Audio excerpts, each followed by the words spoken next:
자, 인성의 변격에는 첫째가 신약, 일주가 약해서 인성용신을 잡는 경우, 두 번째는 인성이 망하기 때문에 그 인성을 제압하는 재성을 쓰는 경우, 그거를 우리가 두 번째로는 인왕용재격으로 우리가 이제 판단 내리는 거고요. 세 번째는 인수가 왕한데 더불어서 비겁이 또 왕한 경우, 그런 경우에는 관사를 써서 일주의 기세를 누그러줘야 된다 하는 게 인수용 관사격이에요. 그 다음에 인수용 식상격은 뭐냐면은 일주도 약하지가 않고 인성도 약하지가 않은데 일주가 태강한 경우, 저런 경우는 관살의 기세가 약한 경우겠죠.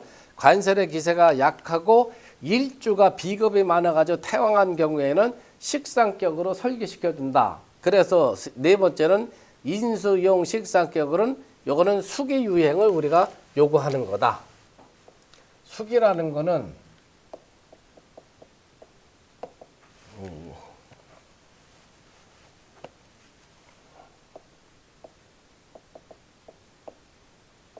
수기 유행, 요거를 우리가 수기 유행이라고 하는 거예요. 그 다음에 인수용 겁격이라는 것은 인성이 많아요. 많다는 거는 두 개, 세 개가 인성이 있는 경우인데, 인성은 일간을 생해주는 거죠. 그러니까 인성을 물어본다면 일간은 자가 되는 건데, 어머니의 정이 너무 많아가지고 자식은 하나밖에 없는데 어머니 정이 너무 많아가지고 뭐예요? 어머니 정이 넘치게 되는 거예요. 그럴 경우에는 다른 형제, 비겁에 대한 형제를 우리가 용신으로 잡아서 어머니의 정을 분산을 시켜줘야 된다 하는 것이 인수용겁격에 해당이 되는 거예요. 그래서 인성의 병격은 요 5가지를 여러분들이 이제 정확하게 분석을 내리면 이제 사주가 용신 잡기가 굉장히 수월해지는 거죠. 그거는 인성의 병격이라는 것은 주된 요소가 인성이야. 인성이 왕하냐, 인성이 쇠하냐, 인성이 합의돼 가지고 또 다시 인성으로 바뀌게 되는 거냐, 인성이 합의돼서 관살로 바뀌게 되는 거냐 하는 거를 전부 다 우리가 판단을 내려야 된다는 얘기죠. 자, 신약의 용, 인격, 예제가 어떻게 되죠? 말씀드리겠습니다. 정묘에 신해월에 무자일에 병진시.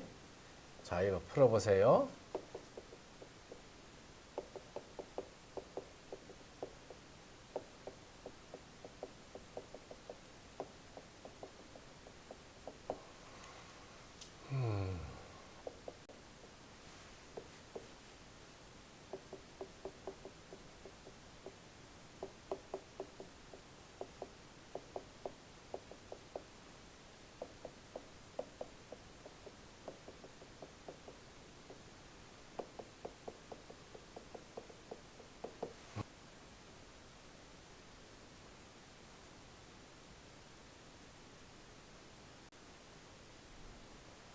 자, 이걸 한번 봅시다. 정면연에 신의 월에 그 다음에 무자일에 병진시가 되는데, 지금 책에서는 해묘 반암 목북이 돼가지고 관성이 왕하다 이렇게 지금 표현을 해놨잖아요.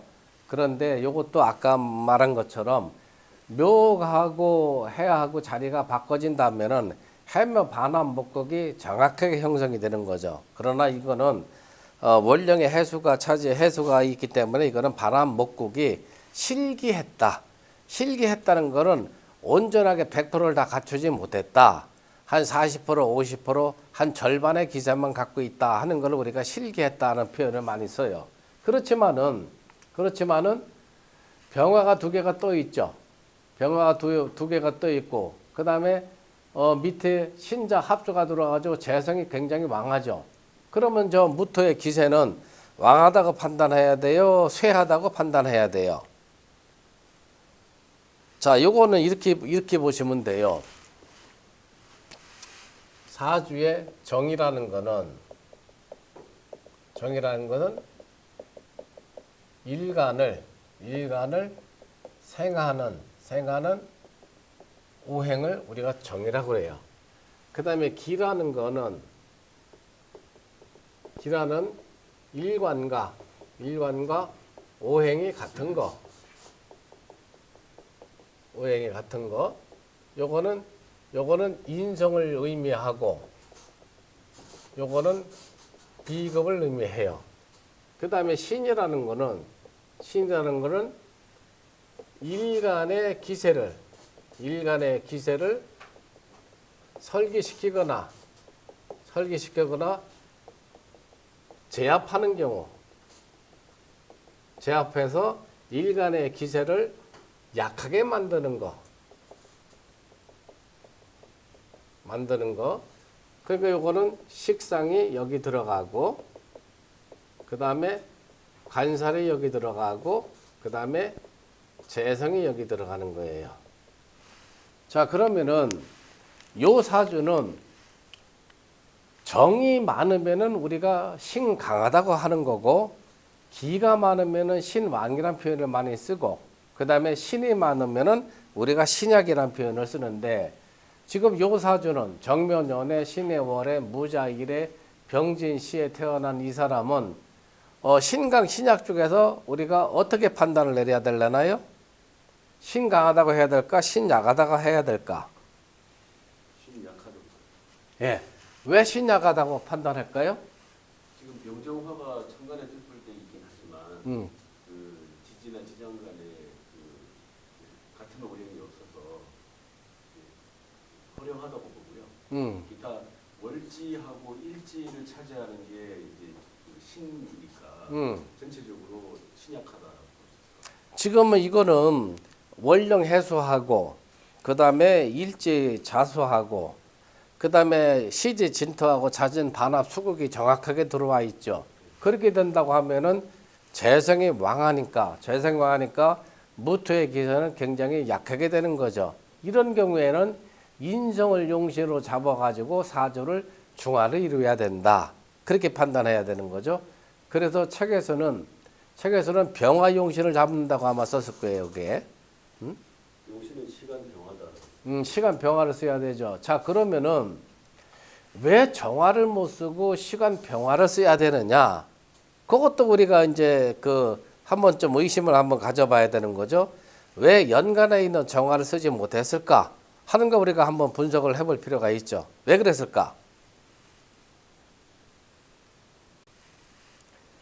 정화라는 녀석은 천간으로 비유를 하자면은 정화라는 녀석은 지지에 비유한다면은 오화에 해당이 되는 거예요. 사주에서는 오화에 해당이 되는데 자기 전에 뭐를 깔고 있어요? 묘목을 깔고 있죠. 습목을 깔고 있죠. 그래서 정화가 묘목을 깔고 있을 적에는 불이 꺼지게 된다 그랬어요. 옛날 책을 보면은. 그래서 정화를 쓸 수가 없는 거야. 그러면은 시간의 병화는 자기 자리에 진토를 갖고 있어가지고 요거는 옛날 사람들이 뭐라 그랬어요? 회화가 된다 그렇게 표현을 했죠. 금음에 짜 써가지고 회화가 되지만은 병화의 기세가 다 꺾이지는 않죠. 병화를 태양하라고 본다면은 진흙 속에 있어가지고 태양빛이 가려지긴 하지만은 병화에 그래도 기는 남아있다고 판단해야 되는 거죠. 그래서 병정화가 떠 있을 적에 정화를 쓰지 못하고 그 다음에 병화를 쓰는 수밖에 없다. 요것도 여러분들이 잘 판단을 해줘야 돼. 자, 정화용신을 잡을 때 하고 병화용신을 잡을 때 하고 이 사람이 여러 가지 성격 같은 거, 그 다음에 어떤 성품 같은 거, 어떤 성질 같은 거, 직업관 같은 거 이런 것들이 전부 다 다르게 나온단 말이에요. 그럼 연간 정화를 쓰게 되고 만약에 연간 정화를 쓰게 됐다면 이 사람 성격이 어떻게 바뀌어 들어갔을까? 병화를 썼을 적에 성격이 어떻게 바뀌어 들어가고 정화를 썼을 적에 이 사람의 성격이 어떤 인생을 살았을 것인가 하는 것을 여러분들이 판단을 할 줄 알아야 돼요. 정화를 쓰면 어떤 성격이 나올까? 조 여사.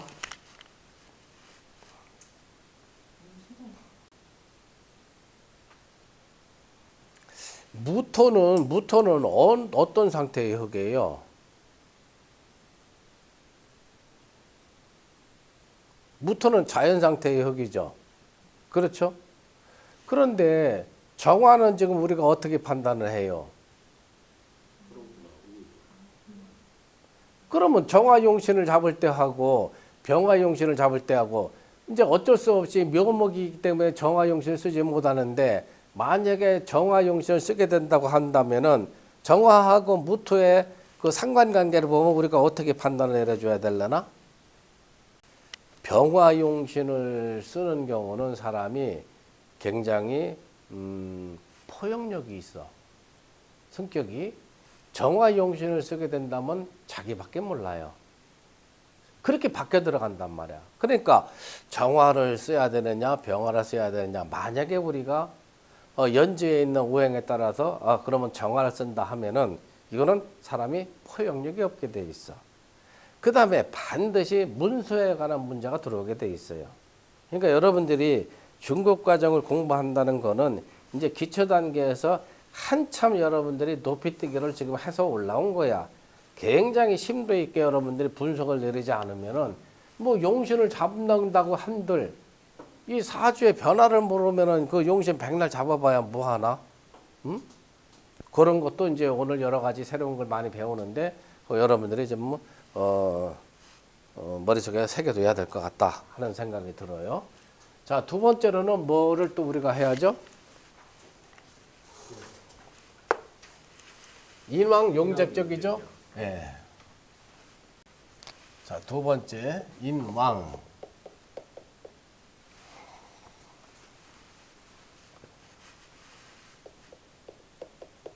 인왕.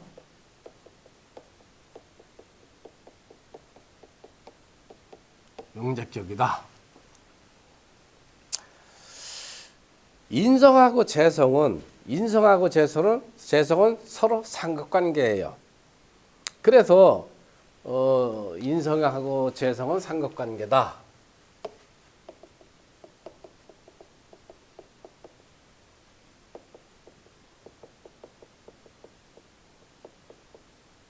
재성은 이제 상급관계다.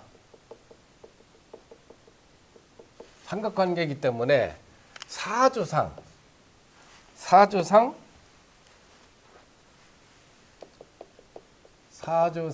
재인이 가까이 있는 경우를 기피하는 경우가 많다. 재인이 가까이 있는 것을 기피한다.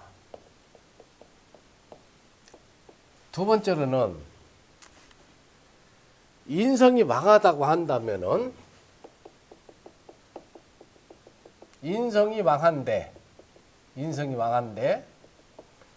비겁이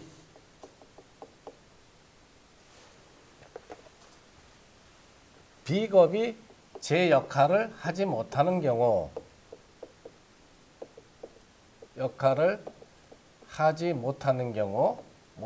경우에 우리가 재성을 용신으로 잡는 거고, 만약에 비겁이 약하지가 않아서 능히 일주를 부조할 수 있는 경우라면은 이때는 관살용신을 쓰는 경우가 많다.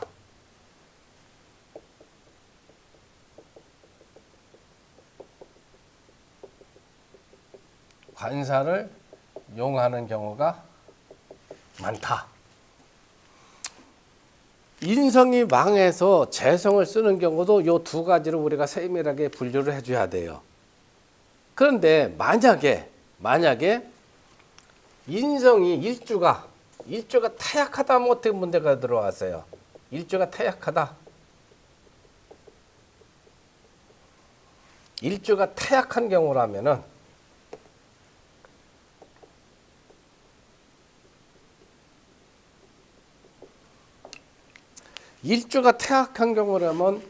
인성의 기운을 다 일주가 감당을 못하죠. 받아들이지 못하게 되는 거죠. 그때는 뭐가 들어와요? 이때는 비겁이 들어와야 된다.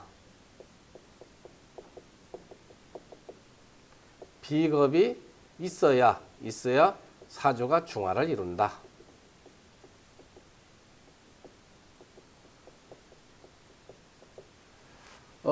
인왕용제격은 인성이 망하기 때문에 우리가 재성용제를 쓰라는 거는 큰 테두리에서 우리가 설명하는 거고, 인성이 망한 경우에도 재성의 역할, 관성의 역할, 식상의 역할, 비겁의 역할을 세세하게 분류를 해줘서 용진이 다르게 쓰인다는 얘기예요. 그거를 우리가 파악을 해둬야 된다. 자, 예제가 어떻게 됩니까? 네, 인왕용제격이 예제가 기해년에 병자월에 갑자일에 을축시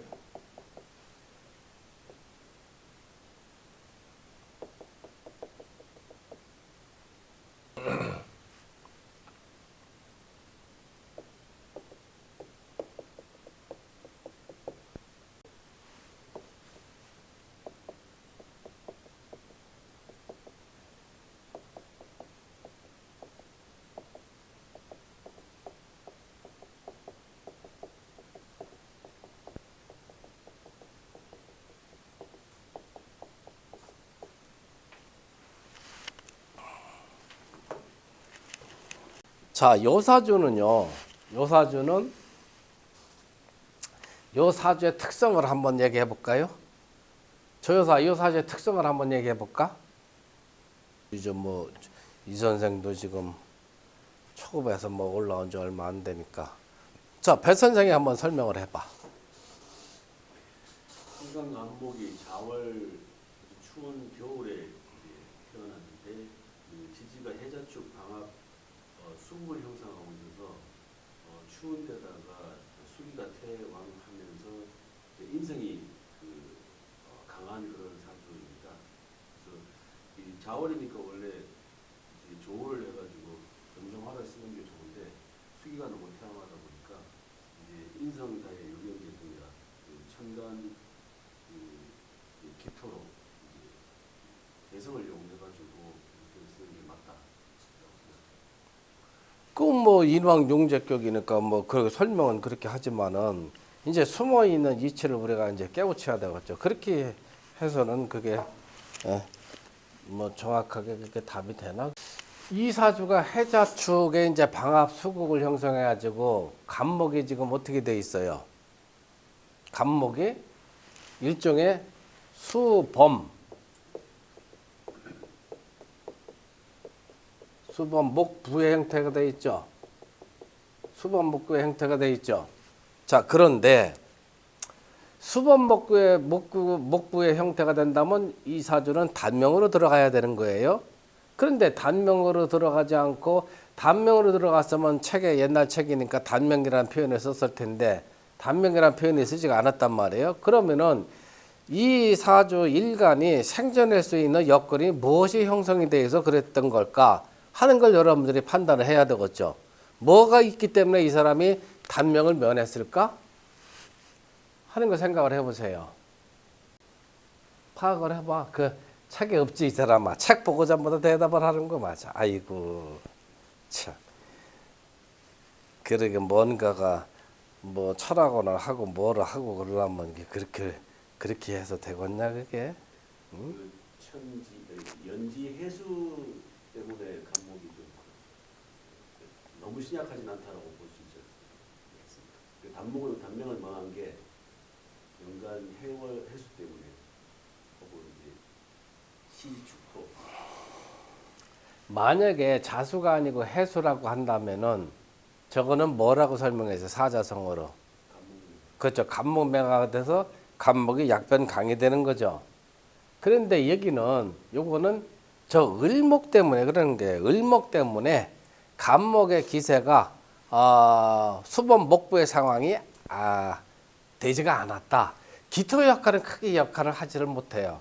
어쩔 수 없이 기토 용신을 잡아줘야 되지만은 옛날 사람들이 기토 용신을 잡아야 됐다 이렇게 얘기했지만은 내가 생각할 적에는 조가 더 급하지 않겠나. 그래서 병화용신을 잡아야 되는 게 아닌가 하는데 옛날 분들이 뭐 이제 연간에 기토용신을 잡아야 된다고 하니까 우리도 뭐 기토용신을 써야 되는데 이거는 자월이면은 항상 자월은 조를 먼저 살펴봐야 돼요. 그 병화용신을 써야 되는데 기토용신을 쓰면 병화가 희신이 되겠죠. 병화용신을 쓰면 기토가 한신이 되겠고 책에는 기토용신을 썼지만은 내가 판단했을 적에는 이 사주가 병화용신을 써야만이 사주가 중화를 이루게 되지 않을까. 자, 요 해자축이라는 것은 잘 보세요. 갑과 기가 뭐예요? 간합이 돼요, 안 돼요? 간합이 될까, 안 될까? 이제 이게 좀 어려워지는데 저런 상태가 됐다고 한다면은 간합이 된다고 봐야 되나? 책에는 그 내용을 내가 빼놨을 거야. 이 선생 어떻게 판단해? 지금 이 사주는요 중간에 병화가 있죠. 자, 목이라는 것은 목생화 화생토를 해주잖아요.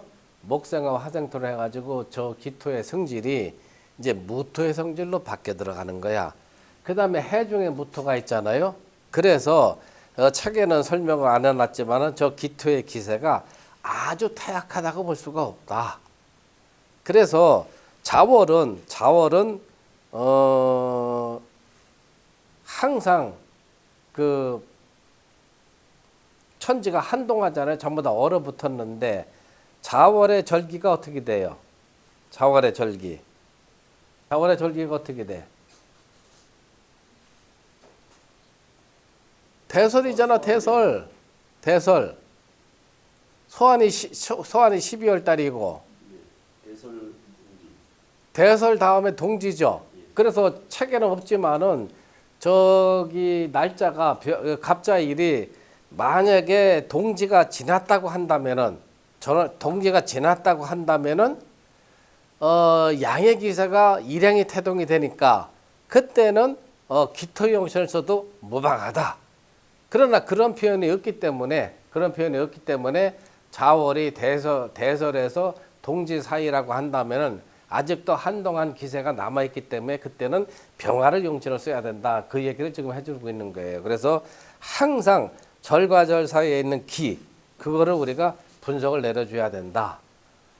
이제 조금씩 여러분들이 이제 좀 깊이 있게 우리가 이제 공부를 해 들어가야 된다. 자, 지지가 해자축으로 형성이 되어 있으면 어떤 문제가 들어올까? 지금 보세요. 지지가 해석하게 된다면 이제 엄청난 강하의 물이 돼 버렸잖아요. 그런데 우리가 이제 기토용신을 쓴다고 한다면은 저 엄청난 양의 물에 기토가 들어와 가지고 그 사람의 건강 문제 아니면 정신적인 문제, 직업적인 문제가 지금 들어올 거 아니에요. 그거를 우리가 또 판단을 해줘야 된다는 얘기지. 물의 기세가 왕한데 우리가 기토용신을 잡는 경우, 자, 요거는 갑기합토가 돼 있는다. 그 다음에 가불이 등락액을 형성되고 있다. 이렇게 판단할 수가 있기 때문에 기토용신을 잡아주지만은 저렇게 물의 기세가 왕한 상태에서 기토 재성을 용신으로 쓰는 경우에는 이 사람의 건강, 성격 이런 것이 어떤 문제가 들어올까? 그거를 또 우리가 판단을 해야 되겠죠. 저 회사 어떤 문제가 들어올까? 어떤 거요? 네, 맞췄어요. 바로 그 문제가 들어오는 거예요. 그러니까 해자축, 신자진 이 수국, 해자축 방합수국, 신자지 상합수국뿐만이 아니고 물의 기세가 왕한 데서 이 기토가 1점 들어오게 된다면은 정신질환 문제가 반드시 들어오게 돼 있어요. 그걸 여러분들 잊어먹으면 안 된다는 얘기지. 그런데 을목이 떠 있을 적에는 조금 덜해. 왜냐하면 갑을목이 등락액을 형성해가지고 왕한 수기를 많이 납수하죠. 수기를 빨아들이기 때문에 그렇게 심할 정도까지 가지는 않지만은 항상 수기가 왕한데 무기토가 약하게 떠 있을 적엔 천간에 떠 있을 적에는 정신질환을 앓고 있는 사람들이 많더라. 그 옛날 사람들이 그렇게 분석을 했는데 지금 사주를 풀어보면 그것도 아주 정확한 표현이에요.